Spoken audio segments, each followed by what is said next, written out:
إن الحمد لله نحمده ونستعينه ونستغفره ونعوذ بالله من شرور أنفسنا ومن سيئات أعمالنا ومن يهده الله فلا مضل له ومن يضلل فلا هادي له وأشهد أن لا إله إلا الله وحده لا شريك له وأشهد أن محمدا عبده ورسوله أما بعد فإن خير الحديث كلام الله وخير الهدي هدي محمد صلى الله عليه وسلم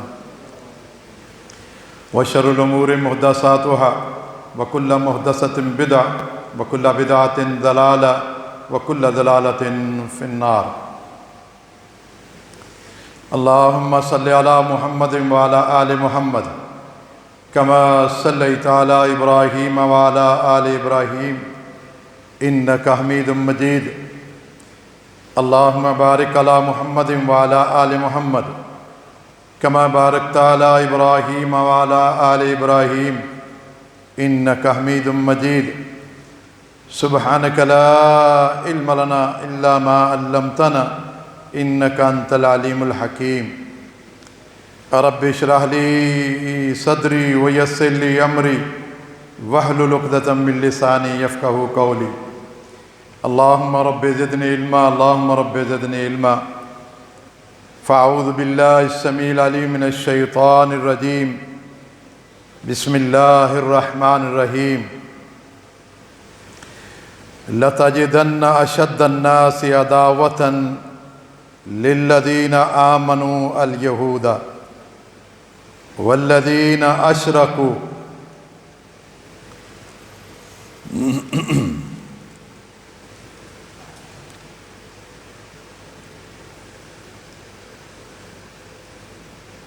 ہر طرح کی حمد و ثنا اللہ وحدہ لا شریک کے واسطے،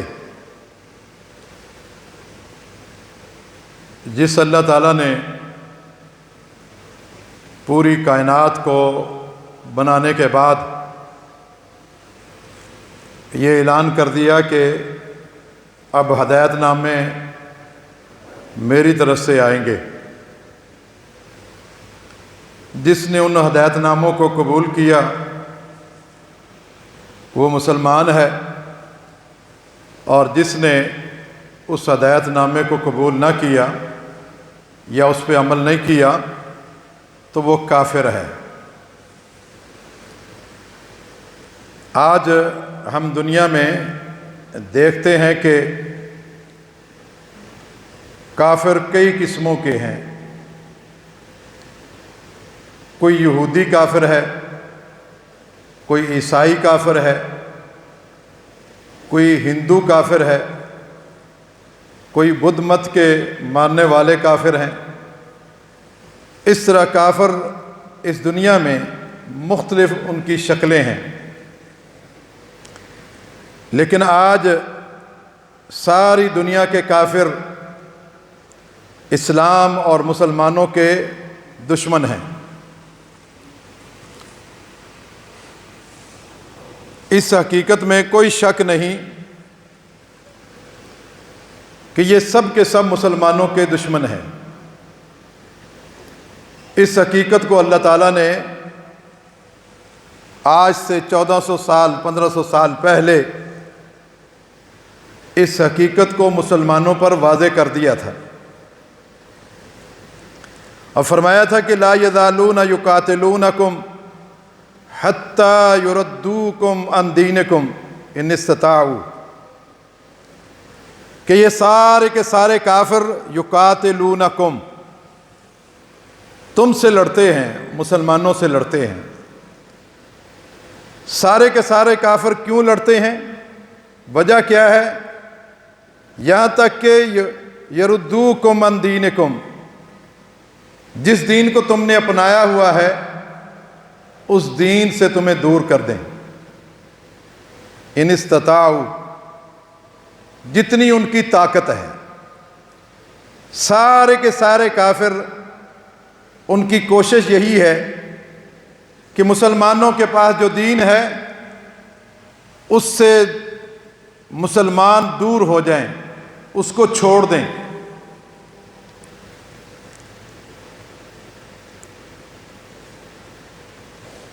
اصل میں ان کی کوشش ہر طرح کی ہے، اور وہ اللہ تعالیٰ نے ان کی کوشش کو بڑے ہی واضح الفاظ میں ہمیں بتا دیا ہے کہ یریدون لیطفئوا نور اللہ بافواہہم،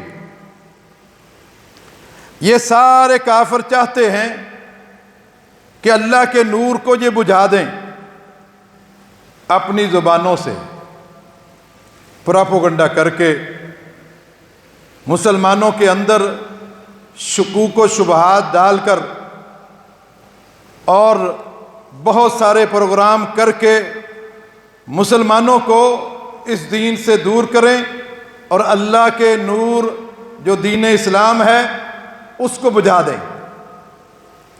لیکن اللہ نے کیا کہا؟ واللہ متم نورہ ولو کرہ الکافرون، اللہ اپنے نور کو، اپنے دین کو مکمل کرے گا، اگرچہ کافر جتنا بھی ناپسند کریں پھر بھی اللہ تعالیٰ اس کو پورا کرے گا۔ اب اسلام کے خلاف سارے کافر ہیں، وہ یہودی ہوں، وہ عیسائی ہوں، وہ ہندو ہوں، وہ بدھ مت والے ہوں، وہ کسی شکل میں ہوں، لیکن ان سب کافروں میں جو سب سے زیادہ مسلمانوں کا دشمن ہے اس کی بھی اللہ تعالیٰ نے نشاندہی کی ہے کہ ان کافروں میں، کافر سارے ہی مسلمانوں کے خلاف ہیں، لیکن ان کافروں میں سب سے زیادہ دشمنی کرنے والا مسلمانوں کے ساتھ کون ہے اس کو بھی اللہ نے بیان کیا ہے۔ فرمایا کہ لَتَجِدَنَّ أَشَدَّ النَّاسِ عَدَاوَةً لِلَّذِينَ آمَنُوا، لَتَجِدَنَّ، اس جملے کو اللہ تعالیٰ نے بڑی تاکید کے ساتھ مسلمانوں کو سمجھایا ہے، لام بھی تاکید کا ہے اور نون بھی تاکید کی ہے کہ اس بات کو آپ اچھے طریقے سے سمجھ لو کہ سب سے زیادہ لوگوں میں عداوت کے اعتبار سے، دشمنی کے اعتبار سے دنیا میں کس کو سب سے زیادہ دشمنی کرنے والا پاؤ گے؟ کن کے ساتھ؟ للذین آمنوا، ان لوگوں کے ساتھ جو مومن ہیں۔ فرمایا کہ الیہودا، وہ یہودیوں کو پاؤ گے۔ یہودی مسلمانوں کا سب سے بڑا دشمن ہے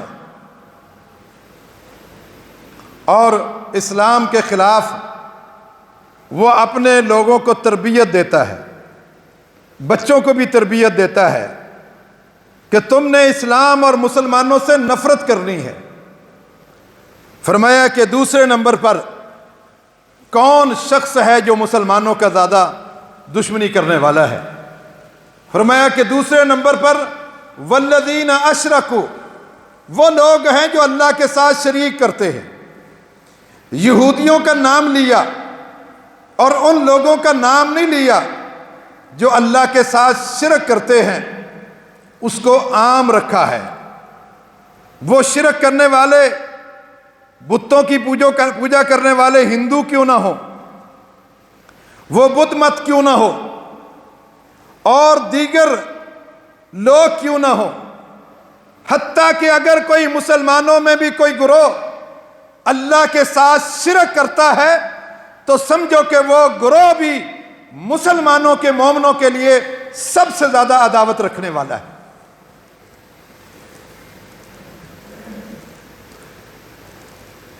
یہودیوں کی دشمنی کی بنیاد کیا ہے؟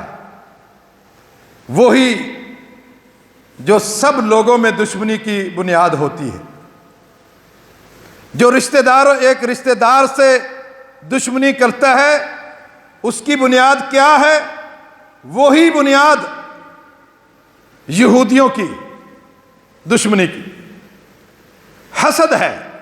اللہ نے کہا حسدا من عند انفسہم، یہ مسلمانوں سے حسد کرتے ہیں کہ نبیوں کا سارا سلسلہ جو ہے بنی اسرائیل میں آیا ہے اور اب سلسلہ جو ہے یہ بنی اسماعیل میں چلا گیا ہے۔ یہ حسد ہے ان کو۔ قرآن مجید میں اللہ تعالیٰ نے یہودیوں کی مکاری کو، ان کے جھوٹ کو، ان کی بے وفائی کو، ان کی دغا بازیوں کو بہت کھل کے بیان کیا ہے کہ یہ یہودی جو ان کے محسن ہوتے ہیں ان کے ساتھ بھی دغا بازیاں کرتے ہیں، جو ان کے مشن سے جڑے ہوتے ہیں ان سے بھی بعض دفعہ یہ دشمنیاں کرتے ہیں۔ اور جب سے یہودی اس دنیا میں آئے ہیں اس وقت سے ان یہودیوں نے ادھم مچا دیا ہے، بے چینی کی زندگی، امن و سکون ختم کر دیا ہے۔ یہ یہودی اس وقت سے اسلام اور اہل اسلام حتیٰ کہ نبیوں کے بھی دشمن ہیں، نبیوں کے ساتھ بھی اچھا سلوک نہیں کیا،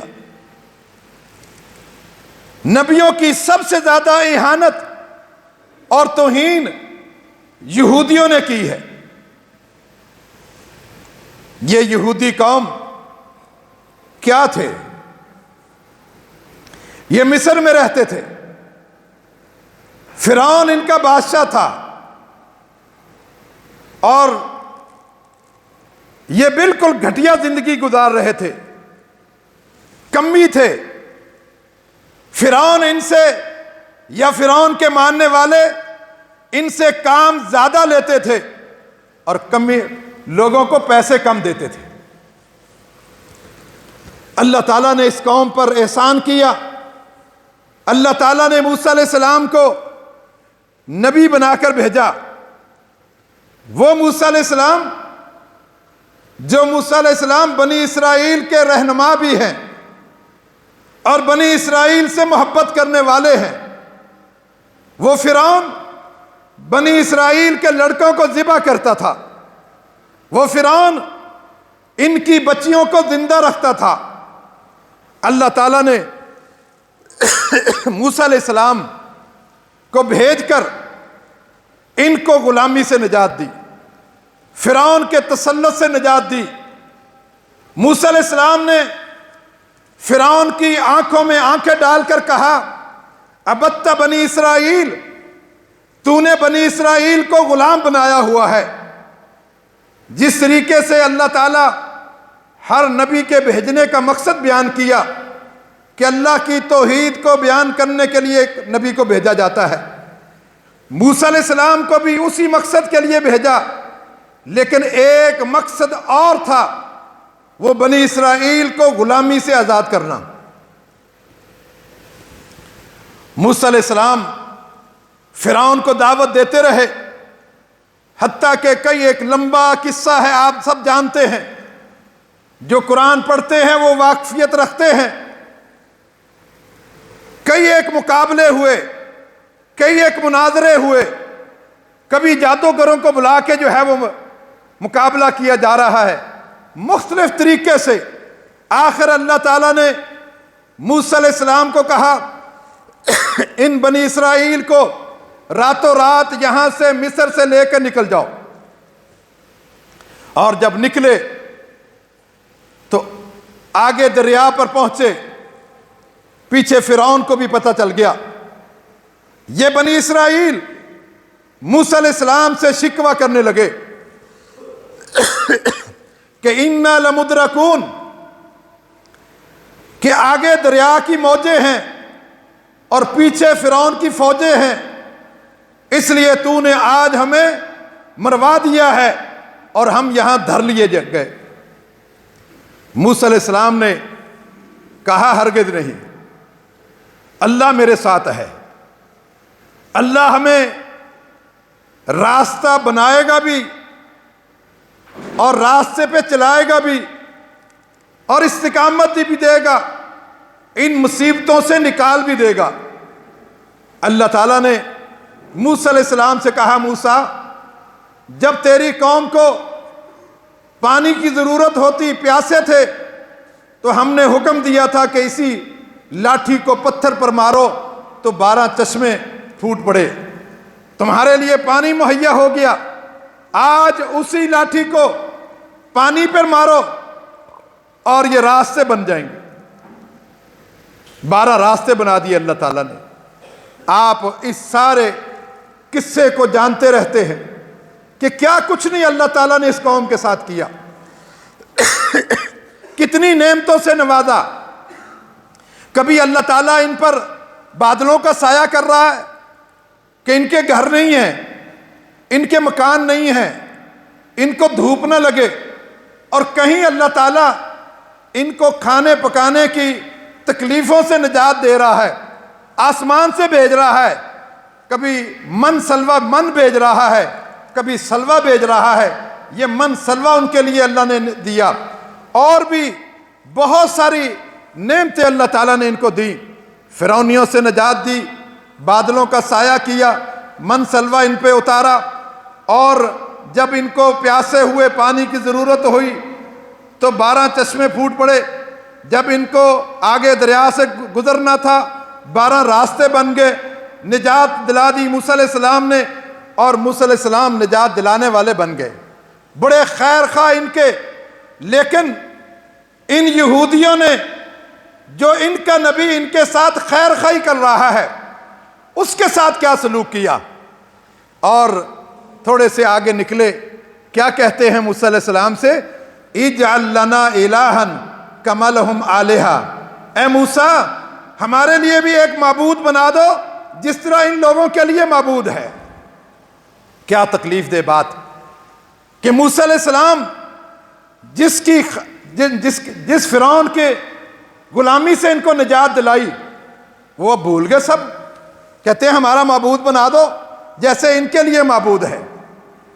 موسیٰ علیہ السلام نے کہا وہ تو فرعون خود کہتا تھا انا ربکم الاعلی، پھر تم اس کو مان لیتے؟ اگر تم نے جیسے ان کے لیے معبود ہے ایسا معبود بنانا ہے تو پھر فرعون ہی کافی تھا۔ فرعون سے نجات کیوں پائی؟ اس وقت تو رو رہے تھے دریا کے کنارے پر کھڑے ہوئے کہ ہم تو دھر لیے گئے، مارے گئے، تو اس وقت اللہ تعالیٰ نے تمہارے لیے راستے بنا کر تمہیں جگہ دی اور نجات دی۔ اور پھر انہوں نے کیا کیا تکلیفیں نہیں دی موسیٰ علیہ السلام کو۔ موسیٰ علیہ السلام سے کہنے لگے کہ دیکھیں ہم مسلمان تو ہیں لیکن ہم مسلمانی سے توبہ کر رہے ہیں۔ لن نؤمن لک حتی نری اللہ جہرۃ، ہم نے مومن تھے پہلے، اب ہم مومن نہیں ہیں، اور اس وقت تک ایمان نہیں لائیں گے جب تک تو اللہ کو آمنے سامنے نہیں دکھائے گا ہمیں۔ یہ بنی اسرائیل، یہ تو آپ لوگ ہیں امت محمد، یؤمنون بالغیب، بن دیکھے ایمان لا رہے ہیں، اور اللہ کے نبی کو نہیں دیکھا، اللہ کے نبی پر ایمان ہے، فرشتوں کو نہیں دیکھا، فرشتوں پر ایمان ہے، اللہ کو نہیں دیکھا، اللہ پر ایمان ہے، جنت کو نہیں دیکھا، جنت پر ایمان ہے، جہنم کو نہیں دیکھا، جہنم پر ایمان ہے۔ یہ امت محمد کی فضیلت ہے کہ یہ بن دیکھے ایمان لانے والی قوم ہے۔ اور فرمایا کہ لن نؤمن لک حتی نری اللہ جہرۃ، جب تک ہم اللہ کو آمنے سامنے نہیں دیکھ لیں گے موسیٰ، اس وقت تک ہم اپنے تیرے اوپر جو ایمان لائے تھے اس کو بھی ختم کر رہے ہیں، نہیں لائیں گے ایمان۔ کیا کیا موسیٰ علیہ السلام نے تکلیفیں صحیح ہوں گی ان کے حوالے سے، حتیٰ کہ موسیٰ علیہ السلام تورات لینے کے لیے کوہ طور پہ چلے گئے۔ جب وہاں گئے پیچھے سے انہوں نے کیا کیا؟ فرمایا کہ ثم اتخذتم العجل من بعدہ وانتم ظالمون، تم نے موسیٰ علیہ السلام کے جانے کے بعد بچڑے کو معبود بنا لیا، بچڑے کی پوجا کرنے لگ گئے۔ وانتم ظالمون، یہ تم نے بہت بڑا ظلم کیا ہے کہ اللہ کے ساتھ تم نے ایک شرک کیا اور بچڑے کو معبود بنا لیا۔ یہ سارے بنی اسرائیل، ان یہودیوں کے یہ کارنامے ہیں۔ جتنی قوم یہ اللہ کی لاڈلی تھی اتنی ہی اللہ کی نافرمان نکلی۔ پھر اللہ نے اس قوم کو کیا سزا دی؟ جب جس بچے کے ساتھ لاڈ پیار زیادہ ہو جائے اور وہ جب بگڑ جاتا ہے بڑا خطرناک بن جاتا ہے، بڑا خطرناک بن جاتا ہے۔ یہ قوم بھی بڑی خطرناک بن گئی۔ اللہ کے حکموں کو ٹھکرا رہی ہے اور اللہ کے ساتھ شرک کر رہی ہے، حتیٰ کہ موسیٰ علیہ السلام نے ان سے کہا دیکھو یہ سامنے فلسطین ہے، یہ ارض مقدسہ ہے، اس میں تم چلو جہاد کرو اور تمہیں فتح ہوگی، گارنٹی دی ہے، اللہ نے لکھ کے دیا ہے کہ فتح تمہاری ہے، تم جاؤ گے کوئی تمہیں کچھ بھی نہیں کرے گا، تمہارا قبضہ ہوگا۔ کہا یا قوم ادخلوا الارض المقدسہ، اے میری قوم اس ارض مقدسہ میں داخل ہو جاؤ۔ انہوں نے موسیٰ علیہ السلام سے کیا کہا؟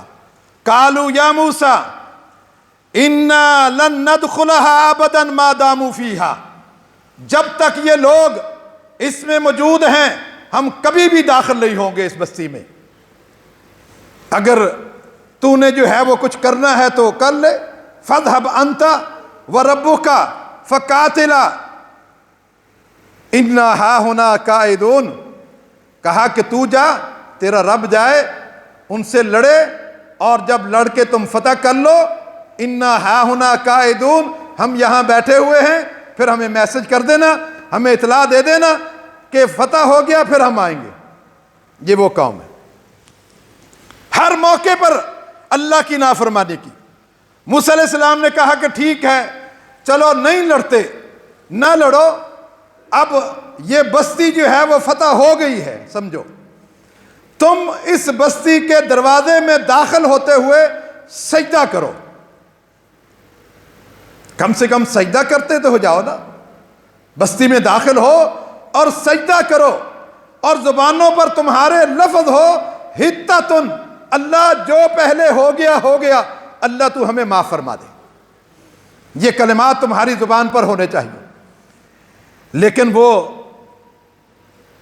اس کو بھی بدل دیا انہوں نے، داخل تو ہوئے اس بستی میں جہاں آج وہ قابض ہوئے ہیں، نبی ان کی منتیں کر کے ان کو اس بستی تک لا رہے ہیں، لیکن یہ داخل ہونے کی کوشش نہیں کر رہے، اور جب داخل ہوئے اپنے پشت کے بل، سجدے کی صورت میں نہیں، اپنے جو ہے وہ سرین کے بل جو ہے وہ داخل ہوئے، اور ساتھ میں لفظ جو اللہ نے کہا تھا کہ حتتن کہنا ہے، اللہ سے بخشش مانگنی ہے، وہ حتتن کی بجائے انہوں نے یا تو ہنتتن کہا یا حبۃ من الشعر، ہنتتن کہ ہمیں تو گندم چاہیے، ہمیں تو غلہ چاہیے۔ تو یہ ان کی مکاریاں، حتیٰ کہ آپ جانتے ہیں کہ ان کو اللہ تعالیٰ نے ہفتے کے دن مچھلیاں پکڑنے سے منع کر دیا تھا کہ تم نے ہفتے کے دن مچھلیاں نہیں پکڑنی، اور یہ اتنی ہیلہ ساز قوم ہے، اتنی ہیلہ ساز قوم کبھی نہیں دیکھی گئی۔ یہ ہفتے کے دن جب مچھلیاں پکڑنی منع کر دی، یہ کیا کرتے تھے، اس دریا کے ارد گرد گڑھے بنا لیتے اور مچھلیاں اس گڑھے میں چلی جاتی اور ادھر سے پانی بند کر دیتے، یا ہفتے کے دن جال پھینک آتے، کنڈیاں ڈال آتے، اور جو ہی اتوار ہوتا وہ کنڈیاں کھینچ لیتے، بہت ساری مچھلیاں اس میں پھنسی ہوتی، اور جال کھینچ لیتے، جال میں آ جاتی، اور جو ان گڑھوں میں مچھلیاں آ گئی وہ اتوار کے دن پکڑ لیتے۔ کہتے ہیں کہ دیکھو ہم تو اتوار کو پکڑ رہے ہیں نا، ہم کون تا ہفتے کے دن پکڑ رہے ہیں۔ یہ اس ایسے ہیلہ ساز قوم تھی۔ اللہ نے ان سے کہا کہ ایک ان میں قتل ہو گیا تھا، اس کی تفتیش کے لیے موسیٰ علیہ السلام سے کہا کہ اس کا قاتل کون ہے۔ اللہ نے حکم دیا کہ گائے ذبح کریں، اور گائے پر ان کے کافی سوال و جواب، گائے کیسی ہونی چاہیے، اس کا رنگ کیسا ہونا چاہیے، وہ بوڑھی ہونی چاہیے، جوان ہونی چاہیے، کیسی ہونی چاہیے، بڑی لمبی چوڑی تفصیل۔ آخر میں وہ تیار ہو گئے۔ اللہ نے کیا کہا، فَذَبَحُوهَا وَمَا كَادُوا يَفْعَلُونَ، یہودیوں نے وہ گائے کو ذبح تو کیا لیکن نہ چاہتے ہوئے، مَا كَادُوا يَفْعَلُونَ، چاہتے نہیں سے کہ وہ ذبح کریں، آخر نہ چاہتے ہوئے پھر انہوں نے ذبح کیا۔ یعنی یہ ان کے کارنامے۔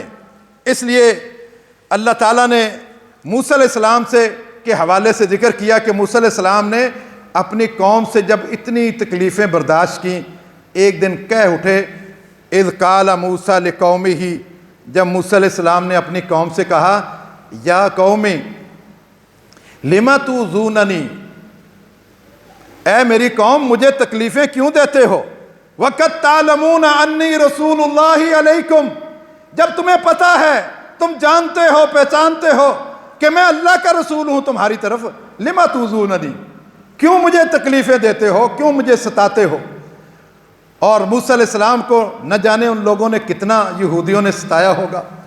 آخر اللہ تعالیٰ نے قرآن میں ذکر کیا کہ موسیٰ علیہ السلام نے ان سے تنگ آ کر کیا کہا اللہ تعالیٰ سے، قال رب انی لا املک الا نفسی و اخی، اللہ میں ان کی شرارتوں سے، ان کی بے وفائیوں سے، ان کے جھوٹ سے، ان کی دغا بازیوں سے تنگ آ گیا ہوں، اللہ میں تو اپنا مالک ہوں اور اپنے بھائی ہارون کا مالک ہوں، فافرق بیننا و بین القوم الفاسقین، اللہ ہمارے درمیان اور ان کے درمیان جدائی ڈال دے۔ پیغمبر اتنا خیرخواہ ہوتا ہے، اتنا صابر ہوتا ہے اور اتنی استقامت اختیار کرنے والا ہوتا ہے، نہ جانے انہوں نے موسیٰ علیہ السلام کو کتنی تکلیفیں دی۔ آپ صلی اللہ علیہ وسلم بھی کہتے رہے کہ رحم اللہ موسیٰ، اللہ تعالیٰ موسیٰ علیہ السلام پر رحم فرمائے، موسیٰ علیہ السلام کو اس کی قوم نے نہ جانے کتنی تکلیفیں دی ہیں۔ صرف آپ صلی اللہ علیہ وسلم کو ایک شخص نے ایک بار یہ کہا تھا، اتق اللہ یا محمد ما قسمت سویہ، اے اللہ کے نبی آپ اللہ سے ڈریے، آپ کی تقسیم منصفانہ نہیں ہے۔ اس وقت آپ نے یہ جملہ کہا کہ رحم اللہ موسیٰ، اللہ تعالیٰ موسیٰ علیہ السلام پر رحم فرمائے جن کو بہت زیادہ تکلیفیں دی گئیں۔ مجھے تو ایک جملہ کہا ہے کہ اللہ کے نبی اللہ سے ڈرو، آپ کی تقسیم منصفانہ نہیں۔ آپ نے فرمایا اگر میری تقسیم منصفانہ نہیں ہے تو دنیا میں اور کون منصف ہے، اگر میری تقسیم منصفانہ نہیں ہے۔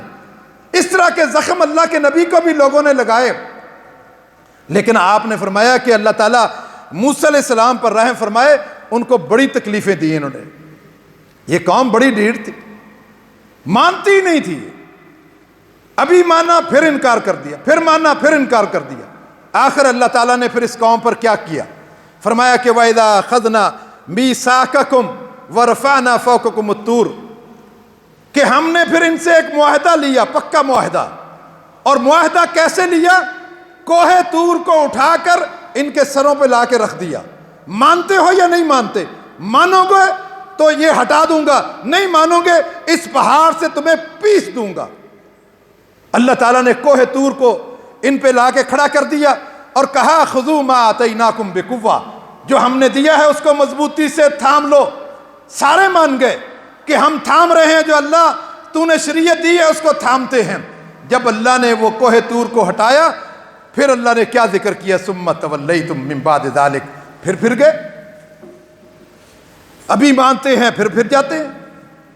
یہ تو ایسی قوم ہے کہ دغاباز ہے، جھوٹے ہیں، فریبی ہیں اور اپنوں سے بھی وفا کرنے والے نہیں ہیں۔ موسیٰ علیہ السلام ان کے کتنے خیرخواہ نبی تھے، اس لیے اللہ تعالیٰ نے ہمیں کہا ہے، ہمیں کیا کہا ہے، یا ایھا الذین آمنوا، اے ایمان والو، لا تکونوا کالذین آذوا موسیٰ، اے ایمان والو تم نہ ہو جانا اس طریقے ان لوگوں کی طرح جنہوں نے موسیٰ علیہ السلام کو تکلیفیں دی، تم نہ ہو جانا۔ ہم لگ رہا ہے کہ ہم بھی وہی بنتے جا رہے ہیں، وہی بنی اسرائیل، وہی احکامات، وہی دین سے دوریاں، وہی بار بار اللہ تعالیٰ کے احکام کو ٹھکرانا، نہ ماننا، یہ ساری چیزیں، حالانکہ اللہ نے ہمیں نصیحت کی ہے کہ اے امت محمد تم نہ ہونا ان لوگوں کی طرح جنہوں نے موسیٰ علیہ السلام کو تکلیفیں دی۔ یہ یہودیوں نے کیا کیا نہیں ذکر کیا اللہ نے، عیسیٰ علیہ السلام کی والدہ پر کیا کیا الزام نہیں لگائے انہوں نے، اور پھر انہوں نے کتنے نبیوں کو قتل کیا۔ یقتلون الانبیاء بغیر حق، نہ حق بلا وجہ جو ہے یہ نبیوں کو قتل کرتے تھے۔ جنہوں نے نبیوں کو قتل کیا ہے وہ فلسطینیوں کو قتل کرنے سے جو ہے وہ رحم آئے گا ان پر؟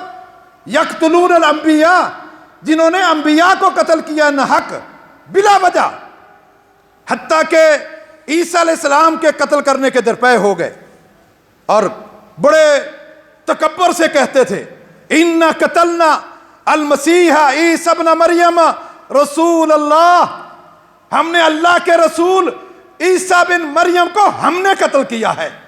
اللہ نے کہا کہ مَا قَتَلُوهُ وَمَا صَلَبُوهُ، انہوں نے قتل نہیں کیا، نہ انہوں نے سولے پہ لٹکایا، وَلَكِنْ شُبِّهَ لَهُمْ، ہم نے عیسیٰ علیہ السلام کے مشابہ ایک شخص کو بنا کر ان کے حوالے کر دیا۔ انہوں نے اس شخص کو سولی پر لٹکا کر کہا ہم نے جو ہے وہ عیسیٰ علیہ السلام کو قتل کیا ہے، بلکہ بل رفعہ اللہ، اللہ نے تو عیسیٰ علیہ السلام کو اوپر اٹھا لیا ہے۔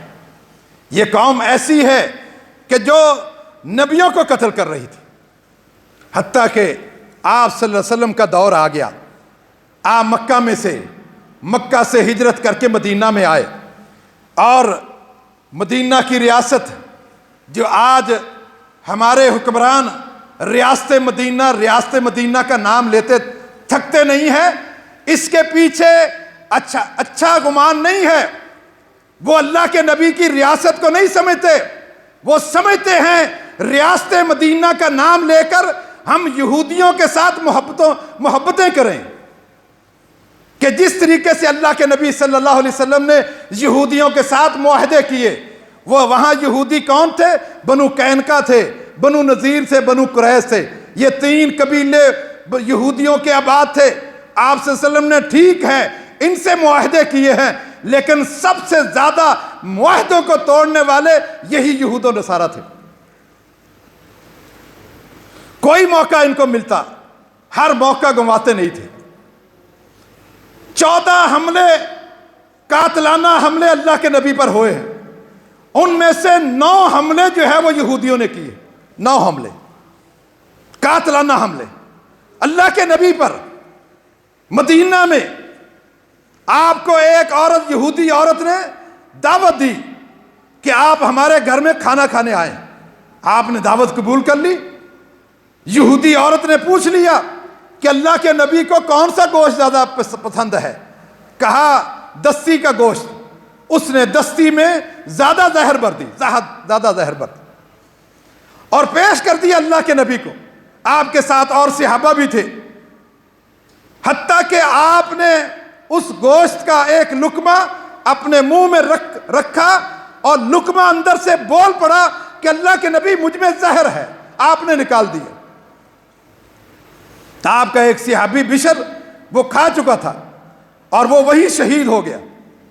یہ قاتلانہ حملہ ہے اللہ کے نبی پر یہودی عورت نے کیا۔ یہ کتنا نبیوں کو تنگ کرتے رہے، یہ یہودی قوم ہے، اور ان سے نفرت کرنی چاہیے، اور اپنی اولاد کو بھی ان سے متنفر کرنا چاہیے، ان سے دور رکھنا چاہیے، ان کے کارناموں کو بیان کرنا چاہیے کہ یہ یہودی قوم کون ہے۔ اور پھر جب آپ اپنی زندگی کا آخری دن گزار رہے تھے، آپ حضرت عائشہ سے کہہ رہے تھے، عائشہ وہ زہر جو یہودی عورت نے مجھے دی تھی، آج اس کا اثر میرے جسم میں آ رہا ہے، اور ایسے لگ رہا ہے کہ میری شارک کٹ رہی ہے اس زہر سے۔ اس لیے صحابہ اکرام کہتے ہیں ہم اللہ کے نبی کو شہید سمجھتے ہیں کہ اس زہر کی وجہ سے آپ کو شہید کرنے کی کوشش کی، آپ اسی زہر میں فوت ہوئے ہیں، لہذا آپ صلی اللہ علیہ وسلم شہید ہیں۔ اور کس یہودی نے نہیں، حتیٰ کہ جب آپ نے یہودیوں سے معاہدہ کیا، یہودی ہر معاہدے کو توڑ رہے۔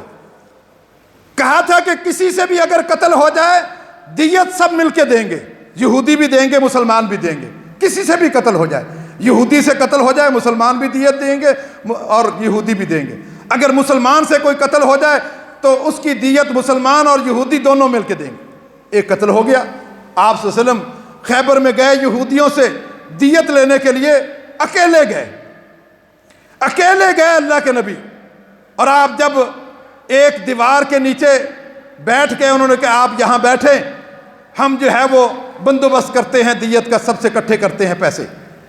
جب آپ اس دیوار کے نیچے بیٹھے، پیسے تو انہوں نے کیا اکٹھے کرنے تھے، انہوں نے ایک بدبخت کو ڈیوٹی لگائی کہ یہ چکی کے جو پارٹ ہیں یہ اٹھا کر اس چھت کے اوپر سے جہاں محمد صلی اللہ علیہ وسلم بیٹھے ہیں وہاں گرا دو، تاکہ یہ محمد صلی اللہ علیہ وسلم فوت ہو جائیں گے، مر جائیں گے، یہ قاتلانہ حملہ کرنے کی کوشش کی۔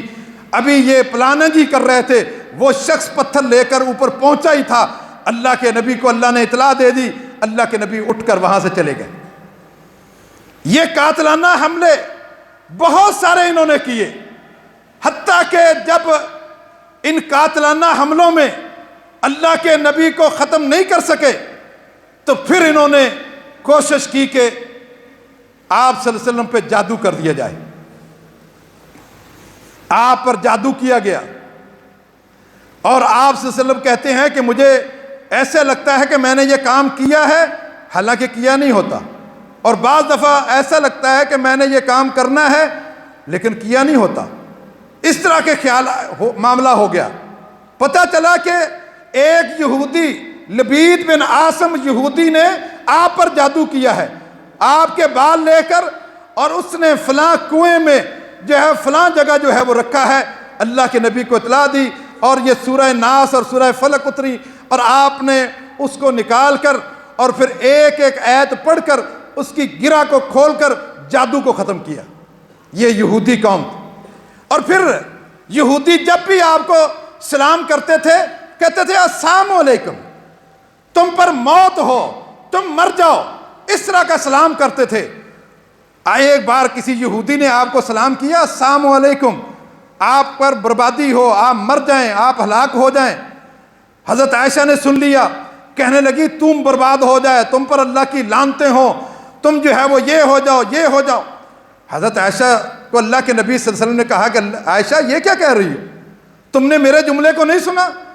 کہا کہ اللہ کے نبی دیکھا نہیں وہ کیا کہہ رہا ہے، وہ سلام نہیں کر رہا، وہ تو آپ کی موت کی دعا کر رہا ہے، بد دعائیں دے رہا ہے، کیا میں اس کو بد دعائیں نہ دوں؟ آپ نے فرمایا میں نے بھی اس کا جواب دے دیا ہے وعلیکم، کہ جو تو مجھ پہ کر رہا ہے نا تجھ پہ بھی وہی چیز ہو، میں نے وعلیکم کہہ دیا ہے۔ یہ وہ یہود و نصارہ جنہوں نے جو ہے وہ اللہ کے نبی صلی اللہ علیہ وسلم کے دور میں یہ ساری شرارتیں کرتے رہے، حتیٰ کہ یہ پڑھے لکھے قوم تھے۔ آج بھی ہم پڑھا لکھا یہودیوں کو ہی سمجھتے ہیں، جیسے آج پڑھا لکھا سمجھتے ہیں، اس وقت بھی پڑھے لکھے یہودیوں کو ہی سمجھتے تھے۔ اور جو پڑھا لکھا ہوتا ہے لوگ اس کی بات جلدی مان لیتے ہیں۔ مشرکین مکہ نے ان سے پوچھا کہ یہودیوں تمہارے پاس تو کتاب ہے، تم تو پڑھے لکھے ہو، کتاب میں کھول کے دیکھو کہ یہ نبی جو ہے، یہ شخص جو آیا ہے، یہ ہمارے خاندانوں میں تفریق ڈال رہا ہے، اور ہم اس سے کہتے ہیں کہ مل جل کے رہیں، یہ مل جل کے رہنے کی بات نہیں کرتا، اس کی بات سے تو خاندانوں میں جو ہے وہ لڑائیاں شروع ہو گئی ہیں۔ کیا اب آپ تم کوئی لال کتاب اپنی کھول کے دیکھو، اس میں کیا ہے، حق پر ہم ہیں یا یہ ہیں؟ یہودیوں نے کہا کہ تم حق پہ ہو۔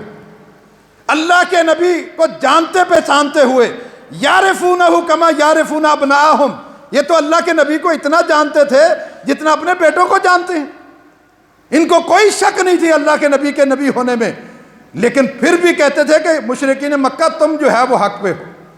اور ان کی ایک شرارت اور بھی تھی، یہ کیا کرتے تھے، پڑھے لکھے لوگ جاتے اللہ کے نبی کے پاس صبح کے ٹائم اور جا کر مسلمان ہو جاتے، کلمہ پڑھ لیتے، اور کلمہ پڑھنے کے بعد پھر آہستہ آہستہ جب شام ہوتی پھر کہتے ہیں کہ ہم نے انکار کر دیا، یہ تو دین صحیح نہیں ہے، تاکہ وہ لوگ جو کمزور ہیں، جو پڑھے لکھے نہیں ہیں اتنے، جو اللہ کے نبی کا ساتھ دے رہے ہیں، وہ ان پڑھے لکھوں کو دیکھ کر کچھ نہ کچھ تو لوگ ان کے ساتھ بے ایمان ہو جائیں گے، ایمان کو چھوڑ دیں گے۔ یہ ان کی شرارت اللہ تعالیٰ نے قرآن میں بیان کی، فرمایا کہ وَقَالَتْ طَائِفَةٌ مِّنْ أَهْلِ الْكِتَابِ آمِنُوا بِالَّذِي أُنزِلَ عَلَى الَّذِينَ آمَنُوا وَجْهَ النَّهَارِ، کہ ایک گروہ ان اہل کتاب میں سے، یہودیوں میں سے، وہ کہا کرتا تھا کہ آمنو، اے یہودیوں ایمان لے آؤ، بالذی انزل علی الذین آمنوا، اس چیز پر جو مسلمانوں پر اتاری گئی ہے اس پر ایمان لے آؤ۔ کب لاؤ؟ وجہ النہار، صبح کے ٹائم، صبح کے ٹائم وہ ایمان لے آؤ۔ پھر کیا ہے؟ وَاکْفُرُوا آخِرَہُ، شام کو پھر کفر کر دو کہ ہم نہیں مانتے اس دین۔ کیا وجہ کیا ہے؟ یہ کیوں کر رہے تھے؟ لَعَلَّهُمْ يَرْجِعُونَ، یہ جو ان پڑھ ہیں، کچھ ایسے لوگ ہیں جن کو جو ہے وہ اتنے دنیا کا نہیں پتہ، تاکہ یہ بھی پلٹائیں ہمارے ساتھ ہی، یہ بھی سمجھیں کہ اس دین میں کچھ نہیں رکھا، اس دین میں کچھ نہیں ہے۔ تو اس طرح کر کے حتیٰ کہ وہ اپنے لوگوں کے مخالف ہوتے، اپنے لوگوں کے، ورنہ بڑی ذہین قوم تھی، یہ تو چہرہ دیکھ کر ہی پہچان لیتے تھے کہ یہ کون ہے، چہرہ دیکھ کر۔ جب آپ مدینہ میں گئے سب آپ کو دیکھنے آ رہے ہیں، کوئی ادھر سے آ رہا ہے، کوئی ادھر سے آ رہا ہے، یہودی بھی آ رہے ہیں۔ عبداللہ بن سلام رضی اللہ تعالیٰ عنہ اس وقت کافر تھے، یہودی تھے، یہودیوں کے عالم دین، کہتے ہیں کہ چلو میں بھی دیکھنے جاؤں۔ جو ہی دیکھا آپ کو، آپ سے کوئی بات نہیں ہوئی، بلکہ انہوں نے کہا قد علمت انہ لیس بوجہ کذاب، یہ کسی جھوٹے کا چہرہ نہیں ہو سکتا۔ چہرہ دیکھتے ہی پہچان گئے کہ کسی جھوٹے کا چہرہ نہیں ہے، یہ واقعہ ہی اللہ کا نبی ہے۔ بعد میں جا کر اللہ کے نبی سے کہنے لگے عبداللہ بن سلام، اللہ کے نبی میں جو ہے وہ ادھر چھپ جاتا ہوں، آپ یہودیوں سے پوچھنا کہ عبداللہ بن سلام کے بارے میں تمہاری کیا رائے ہے، ما رأیکم فی عبداللہ بن سلام، عبداللہ بن سلام کے بارے میں تم کیسا سمجھتے ہو، کیسا بندہ ہے؟ انہوں نے کیا کہا اللہ کے نبی سے؟ خیرنا وابن خیرنا، ہمارا بہترین شخص ہے اور بہترین شخص کا بیٹا ہے۔ اور کیا کہا؟ عالمنا وابن عالمنا، بہترین ہمارا عالم دین ہے، یہودیوں کا سب سے بڑا عالم دین ہمارا جو ہے عبداللہ بن سلام ہے، اور عالم دین کا بیٹا ہے۔ اتنے میں جب یہ انہوں نے کہا تو اتنے میں عبداللہ بن سلام وہاں سے نکلے، اور نکل کر کیا کہتے ہیں، آپ نے جب ان سے پوچھا تھا کہ کیا تمہارا کیا خیال ہے عبداللہ بن سلام کے بارے میں، یہ پہلے ریمارکس ہیں۔ عبداللہ بن سلام باہر نکلے اور نکلتے ہی کیا کہا؟ اشہد ان لا الہ الا اللہ وحدہ لا شریک لہ واشہد ان محمدا عبدہ ورسولہ، کلمہ پڑھ دیا۔ فوراً وہیں پاؤں پہ کھڑے کھڑے انہوں نے جو پہلے تعریفوں کے پل باندھ رہے تھے، وہیں کھڑے کھڑے جو ہے وہ اپنے پاؤں پر ہی کھڑے کھڑے انہوں نے کیا کہا؟ شرنا وابن شرنا، یہ ہمارا سب سے کمینہ شخص ہے اور کمینے شخص کا بیٹا ہے، بدترین انسان ہے اور بدترین انسان کا بیٹا ہے۔ یہ ہے یہودی جو اپنوں کے بارے میں اگر مسلمان ہو جائیں، اس کا مطلب ہے اپنے سے دشمنی نہیں، اصل دشمنی اسلام سے ہے۔ وہ مسلمان ہوئے تو سب سے بدترین کہنا شروع کر دیا یہ یہودی قوم کا۔ اور اس لیے تو اللہ تعالیٰ نے ہمیں کہا ہے کہ یا ایھا الذین آمنوا لا تتخذوا اليہود والنصارى اولیاء، اے ایمان والو، یہ نہیں کہا کہ تم ان سے محبت نہ کرو، یہ نہیں کہا اللہ نے، یہ کہا یا ایھا الذین آمنوا، اے ایمان والو، لا تتخذوا اليہود والنصارى اولیاء، تم نہ بناؤ، نہ پکڑو یہودیوں کو اور عیسائیوں کو دوست نہ بناؤ۔ جیسے شیطان کے لیے کہا ان الشیطان لکم عدو، اور لوگو شیطان تمہارا دشمن ہے، فاتخذوہ عدوا، تم اس کو دشمن پکڑو۔ جس طرح یہودیوں کے شیطان کے لیے کہا، اسی طرح یہودیوں کے لیے کہا کہ لا تتخذوا اليہود والنصارى اولیاء، ان یہودیوں کے ساتھ تم جو ہے وہ محبتوں کو نہ بناؤ اور ان سے محبت نہ کرو۔ بتاؤ اپنے اولاد کو، بتاؤ کہ یہودی اسلام کا دشمن ہے، یہودی مسلمانوں کا دشمن ہے۔ اپنے بیوی بچوں کو سمجھاؤ، خاندان کے لوگوں کو سمجھاؤ کہ یہ یہودی ایسا ہے۔ اور جس نبی کو آپ ماننے والے ہیں، اس نبی نے یہودیوں سے کتنی مخالفت کی، ان کے اچھے کاموں میں بھی اللہ کے نبی نے مخالفت کی۔ اور یہودی جو ہے وہ کیا کرتے تھے؟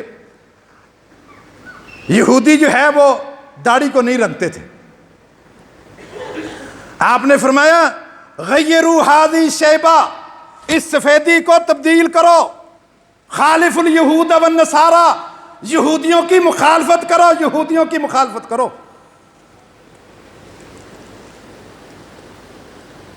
آپ نے دیکھا کہ مشرکین مکہ جو ہے وہ مانگ ٹیڑھی نکالتے ہیں۔ آپ صلی اللہ علیہ وسلم نے مشرکین مکہ کے تو آپ دشمن تھے ہی تھے کہ تو یہ تو مشرک ہیں۔ آپ نے اپنے بالوں کو پیچھے کو بنانا شروع کر دیا، مانگ نکالنا چھوڑ دی۔ پتہ چلا کہ یہودی پیچھے کو بال کرتے ہیں، آپ نے پھر درمیان میں مانگ نکالنا شروع کر دی تاکہ یہودیوں کی بھی مخالفت ہو، مشرکین مکہ کی بھی مخالفت ہو اور یہودیوں کی بھی مخالفت ہو۔ اور آپ صلی اللہ علیہ وسلم جو اخلاق کے اعلیٰ تھے ہم سب جانتے ہیں، اِنَّكَ لَعَلَىٰ خُلُقٍ عَظِيمٍ، اے پیارے پیغمبر آپ خلق عظیم کے مالک ہیں۔ اس پیغمبر نے یہودیوں کے حوالے سے کیا ہمیں ہدایت کی؟ لا تبدأوا اليہود والنصارى بالسلام، اگر تمہیں سامنے یہودی آتا ہوا نظر آئے، عیسائی نظر آئے، لا تبدأوا بالسلام، اس کو سلام نہ کرو، مت سلام کرو اس کو، وہ یہودی ہے، وہ اس دھرتی پر بوجھ ہے، یہ دھرتی اللہ کی ہے اور اس پر اللہ والا ہی چل سکتا ہے، اور یہ دھرتی پر بوجھ ہے یہودی، ان کو سلام نہ کرو۔ اگر تم کسی راستے میں پالو کہ سامنے سے یہودی آ رہا ہے، فَاسْتَرُّوهُ إِلَىٰ أَذْيَكِهِ، اس کو مجبور کر دو کہ تنگ راستے کی طرف جائے، اس لیے کہ وہ اللہ کا ماننے والا نہیں ہے، وہ اللہ کا دشمن ہے، اللہ کے نبیوں کا دشمن ہے۔ اس سرزمین پر جو اللہ کی زمین میں، اس پر اکڑ کر کیسے چل سکتا ہے؟ یہودی کو مجبور کر دو کہ وہ دیوار کے ساتھ لگ کر چلے۔ یہ پیارے پیغمبر نے اخلاق سکھایا۔ اور آپ صلی اللہ علیہ وسلم 10 محرم کو مدینہ میں آئے، پوچھا یہودیوں تم روزہ کس چیز کا رکھتے ہو؟ کہا آج کے دن اللہ تعالیٰ نے موسیٰ علیہ السلام کو اور آل موسیٰ کو فرعون اور فرعونیوں سے نجات دی تھی، ہم شکریہ کے طور پر کہا موسیٰ اخونا نحن حق بالصوم، اس روزے کا تو ہم زیادہ حق رکھتے ہیں، موسیٰ علیہ السلام تو ہمارا بھائی ہے، تمہارا موسیٰ علیہ السلام سے کیا تعلق ہے؟ تم نے تو نبیوں کی قبروں کو بت خانہ بنایا، تم نے تو جو ہے وہ جگہ جگہ بت خانے بنائے، تمہارا موسیٰ علیہ السلام سے کیا تعلق ہے؟ موسیٰ اخونا، موسیٰ ہمارا بھائی ہے، لہذا آج کے بعد ہم 10 محرم کا روزہ رکھیں گے۔ اور ساتھ میں کہہ دیا لَإِنْ عِشْتُ الْقَابِلَ، اگر آنے والے سال تک میں زندہ رہا میں 9 کا بھی روزہ رکھوں گا اور 10 کا بھی رکھوں گا۔ یہودیوں کی مخالفت کر رہی ہے، وہ 10 کا رکھتے ہیں، ہم 9 اور 10 کا بھی رکھیں گے۔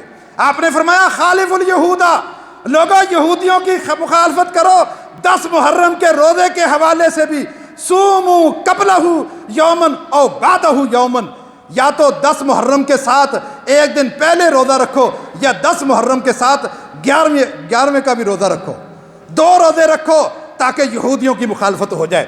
یہودی نماز پڑھتے تھے، مسلمان بھی نماز پڑھتے تھے۔ یہودیوں نے دیکھا کہ مسلمان نماز میں ایک کام عجیب و غریب کرتے ہیں۔ آپ صلی اللہ علیہ وسلم نے فرمایا ما حسدتکم الیہود علی شیء، کسی چیز پر یہودیوں کو اتنا جو ہے وہ حسد نہیں ہے جتنا نماز میں تمہارے اس عمل پر حسد ہے۔ وہ عمل کیا ہے؟ آپ نے فرمایا التامین، ایک آمین اونچی کہنا، اس سے یہودی جلتے ہیں، اس لیے اللہ کے نبی نے اس کو حکم دیا ہے کہ تم اونچی آواز کرو تاکہ یہودی جہاں جہاں سنے اور اس کو آگ لگ جائے۔ یہ اللہ کے نبی کا فرمان ہے کہ یہودی یا تو سلام سے چڑھتے ہیں، السلام علیکم سے چڑھتے ہیں، یا پھر جو ہے وہ اونچی آمین سے چڑھتے ہیں۔ یہ تو ہم نے بنا لیا ہے، اپنے فرقوں کی وجہ سے بنا لیا ہے، ورنہ اللہ کے نبی کا فرمان ہے اذا امن الامام فامنوا، جب امام آمین کہے تو تم آمین کہو۔ کب پتہ چلے گا کہ امام نے آمین کہی ہے؟ امام اونچی آمین کہے گا تو پیچھے والوں کو پتہ چلے گا۔ آپ نے فرمایا من وافق تامینہ تامین الملائکہ غفر لہ من ذنبہ ما تقدم، کہ جس کی آمین فرشتوں کی آمین سے مل جائے، فرشتے بھی اونچی آواز سے آمین کہتے ہیں، اگر نیچے والے فرش والوں کی بھی آواز فرشتوں کی آواز سے مل جائے نیچے والوں کے، اللہ تعالیٰ سارے گناہوں کو معاف کر دیتا ہے۔ صرف ایک کام کرنے سے، صرف جو ہے وہ اپنے مسلک کی وجہ سے، ہمارے ہاں نہیں ہے تمہارے ہاں۔ اللہ کے نبی نے یہ فرمایا کہ یہودی اس سے چڑھتے ہیں، خالف الیہودا، یہودیوں کی مخالفت کرنی ہے۔ اور پھر آپ صلی اللہ علیہ وسلم بیت المقدس کی طرف نماز پڑھتے تھے، مدینہ میں آ کر آپ نہیں چاہتے تھے کہ بیت المقدس کی طرف جو ہے وہ نماز پڑھیں بار بار۔ اب مکہ میں تو آپ بیت المقدس اور بیت اللہ کو دونوں کو سامنے رکھ لیتے تھے، لیکن اب مدینہ میں آ کر بیت اللہ کو سامنے کیسے رکھیں؟ یہ تو بالکل الٹ ہے، مکہ اس طرف ہے، بیت المقدس اس طرف ہے، اب دونوں کو سامنے نہیں رکھ سکتے تھے۔ وہاں تو حجر اسود کے سامنے کھڑے ہوتے اور وہاں سے بیت المقدس بھی سامنے ہوتا اور بیت اللہ بھی سامنے ہوتا۔ یہاں آ کر آپ بار بار آسمان کو دیکھ رہے ہیں۔ اللہ نے کہا اللہ کے نبی آپ کا بار بار چہرہ اوپر کو اٹھنا ہم دیکھ رہے ہیں، اب کیا ہے، اپنے چہرے کو بدل لیں بیت الحرام کی طرف۔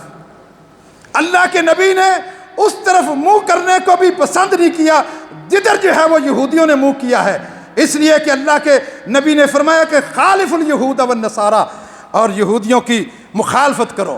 آج ہمارا کیا طریقہ، کوئی ایک امریکہ سے آ جائے، برطانیہ سے آ جائے، جس کو اوورسیز پاکستانی کہتے ہیں، ہمارے درمیان آ کے کھڑا ہوتا ہے، آ کر کہتا ہے کہ لوگوں وہاں بڑی امانت داری ہے، وہاں بڑی جو ہے وہ سچ ہے، سچائی ہے، فراڈ نہیں ہے، ڈسپلن ہے۔ وہ ان یہودیوں کے ملک سے آ کر ان مسلمانوں کو بتا رہا ہے ان کی ڈسپلن۔ کاش کہ یہ مسلمان یہ نہ کہتا اور یہ کہتا کہ مسلمانوں تمہارے اندر یہ دھوکہ فراڈ آ گیا ہے، دیکھو اللہ کے نبی کے دور میں کیسے جو ہے وہ امن تھا، کیسی ڈسپلن تھی، کیسے لوگ سچائی کا ساتھ دیتے تھے۔ اللہ کے نبی کا حوالہ کیوں نہیں دیتا؟ یہ آ کر ان کافروں کا حوالہ دیتا ہے تاکہ ہماری آنے والی نسلیں ان یہودیوں کو پڑھیں کہ یہودیوں کی ڈسپلن کیسی ہے، یہودیوں کی سچائی کیسی ہے، تاکہ وہ اللہ کے نبی کی سیرت کو نہ پڑھے۔ ہم نے بھی اللہ کے نبی کی سیرت سے لوگوں کو دور کیا ہے۔ آج دیکھیں غزہ میں کیا ہو رہا ہے، غزہ میں کس طریقے سے مسلمانوں کے بچوں کو ذبح کیا جا رہا ہے، کسی کی بازو نہیں ہے، کسی کی ٹانگ نہیں ہے، کسی کا پورا چہرہ مسخ ہو گیا ہے، لیکن اور کتنے مسلمان ہیں اور انہوں نے بمباری ہسپتالوں پہ کی ہے، جبکہ ہسپتال پہ بمباری کرنا اقوام متحدہ کے حوالے سے جو ہے وہ یہ جرم ہے، دنیا کے قوانین کے حوالے سے جرم ہے، لیکن اس نے بمباری کی، اور بمباری کرنے کے بعد اس کا ایک وزیر کیا کہتا ہے کہ اس ہسپتال میں نہ ڈاکٹر ہیں، نہ دوائیاں ہیں، نہ نرسیں ہیں، نہ مرہم پٹی کرنے والا ہے، ہم نے ان مریضوں پر بم مار کر ان کو آسان موت سلا دیا ہے، آسان موت سلا دیا ہے۔ غیرت کرو مسلمانوں، ما لکم لا تقاتلون فی سبیل اللہ، تمہیں کیا سانپ سونگ گیا ہے؟ 24 ملکوں کی فوج کے سربراہ جو ہے آپ کے جنرل رحیل شریف ہیں، کہاں ہے یہ؟ تم نے ان عربی فوجوں کو بھی بزدل بنا دیا جا کے۔ ہماری فوج تو بزدل بنتی ہی جا رہی ہے، لیکن ہمارے جنرل نے جا کر 24 ملکوں کی فوجوں کا کمان کر رہا ہے، وہ بھی بزدل بن گیا ہے۔ کیا کب کرو گے؟ ہمارا کام صرف تقریر کرنا ہم نے حق ادا کر دیا؟ کیا ہم اللہ کو یہ کہہ دیں گے؟ کیا آپ مقتدی بن کر نمازیں پڑھ کے چلے جاؤ بس آپ نے حق ادا کر دیا دین کا؟ آپ اللہ کے سامنے کیا جرم، کیا جو ہے وہ پیش کرو گے جب اللہ نے تم سے پوچھ لیا ما لکم لا تقاتلون فی سبیل اللہ، تمہیں کیا ہو گیا تھا؟ تمہیں کون سا سانپ سونگ گیا تھا؟ تمہیں کس چیز نے روک لیا تھا؟ تم نے کیوں نہیں لڑا ان کے لیے؟ وہ لوگ کمزور تھے، بستیوں میں کمزور تھے، مارے گئے، مرد بھی عورتیں بھی، وہ اللہ سے دعائیں کر رہے ہیں، لیکن آج تک میں نے کسی فلسطینی کی زبان پر اللہ کے علاوہ نہیں سنا، کوئی غیر اللہ کا نام نہیں سنا۔ ہمارے ہاں ہوتا ہے، کراچی میں بلڈنگ گری اور نیچے سے بندہ ایک صحیح سالم نکل آیا، کہتا ہے عبداللہ شاہ غازی نے بچایا ہے۔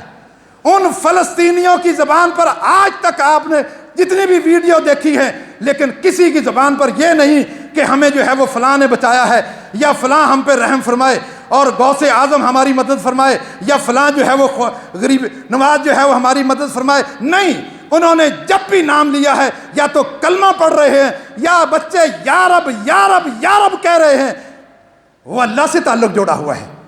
لیکن اس دنیا سے جانا تو ہے، شہادت کی موت ایک بہت عظیم موت ہے، کیونکہ مرنے کے بعد آسان طریقہ، آسانی سے جنت میں جانے کا راستہ یہ شہادت کا راستہ ہے۔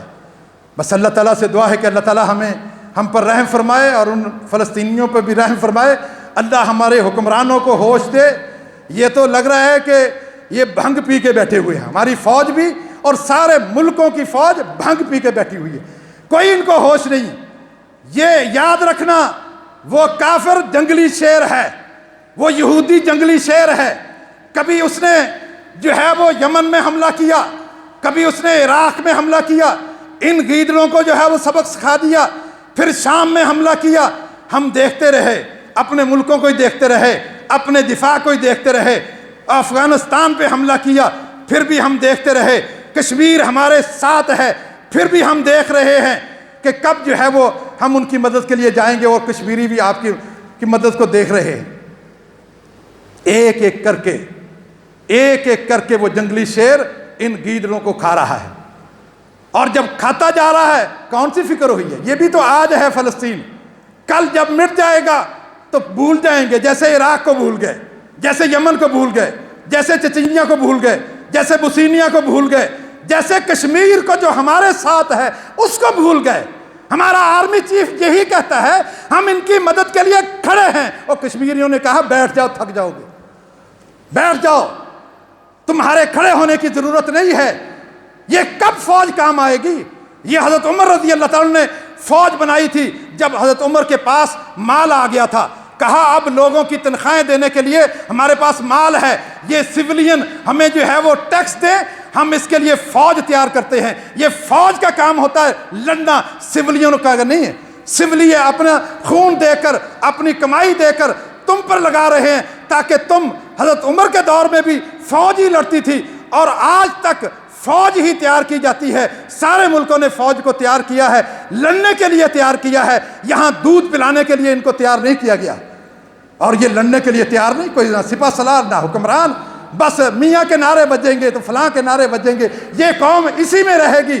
کبھی جو ہے وہ گیدڑ آ گیا، کبھی لومڑ آ گیا، بس انہی کے پیچھے لگے رہیں گے، اور قوم کو تباہ کرنے والے لوگ یہی ہیں۔